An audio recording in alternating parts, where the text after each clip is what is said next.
આ MRI જોઈને દર્દીને લાગ્યું કે હવે સર્જરી જ એકમાત્ર રસ્તો છે. દર્દી ચાલી પણ ના શકતું હતું. દરેક પગલે અસહ્ય દુખાવો હતો.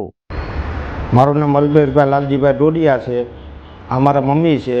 એને કમરનો દુખાવો થઈ ગયો હતો. ગામડે રહી છે. રાજુલા, મહુવા, ભાવનગર, રાજકોટ બધે લઈ ગયા તો કોઈ ફરક પડ્યો નહીં. જેથી કરીને પછી મારા મમ્મીને હું ગામથી મારી ફોર વ્હીલમાં ફૂટા અહીંયા લાવ્યો હતો. પથારીમાં ફૂટા ખાતા ને ફૂટા પીતા હતા. ઊભો થવાનો કોઈ ચાન્સ હતો નહીં. હાલવાનું તો એકદમ હતું જ નહીં. હાલી જ ન શકતા. 2 જણા બાવડા પકડી રાખે તોય એ આ બેમને બેસી જાય, પડી જાય કરીને હસોડા બેસી જતા.